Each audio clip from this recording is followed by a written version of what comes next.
Yeah, sure. To read what I saw today in the papers was absolutely very disappointing to myself and the board. The story written about one of our most talented players, Leverock, was certainly non-true. It was not true whatsoever. He to say that he was axed from the Bermuda senior squad. This is so far from the truth, and I'm very disappointed that this type of tact has been taken.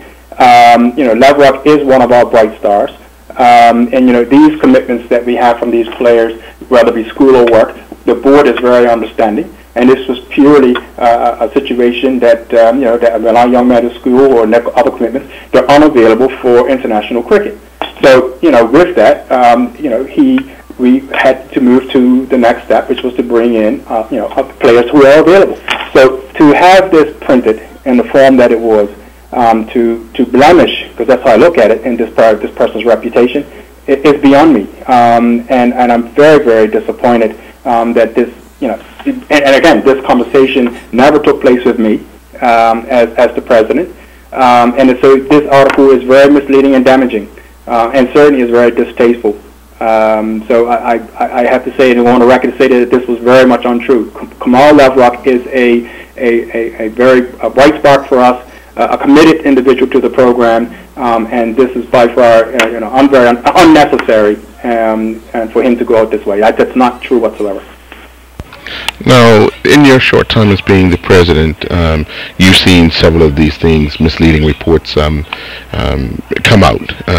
Why do you think it's a target towards the Bermuda Cricket Board or the players as such? Yeah, I think is one thing. One, I know that in particular with the Royal Gazette, I think they've had a hard time accepting that with this new administration, that we have put in, enforced policies such as media controls, and for the right reasons, based on, we want to make sure that the board is understanding, because we have a duty to the community and to the country when it comes to cricketing activities, and we want to make sure that when we respond, that we are responding and making sure the information is accurate. I think they struggle with that. So in the past, and I've been on the board for almost 4 years, so in the past I know this was whoever they would listen or give a story to was given, and then a lot of times the board had to backtrack because it hadn't had time to digest what was going on or basic on the decision. So it will be these journal types of reporting was midstream of decisions being made from the board, and it's unacceptable. So we had to put this in place not to muzzle the administrators. It is simply that in any business, most businesses, or all business, especially at a certain level, have people like PR people or people that you appoint that will speak on behalf of that particular association. And in this case, it's myself and the CEO. So I think they struggle with that.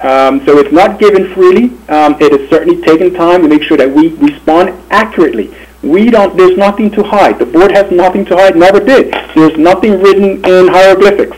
You don't need a decoder for what we do. So that's where I believe a lot of this is coming from. We have tried to reach out to this particular entity called the Royal Gazette to see what things we can put in place that will help mitigate these types of things. But unfortunately, we're just not able to get to the next level.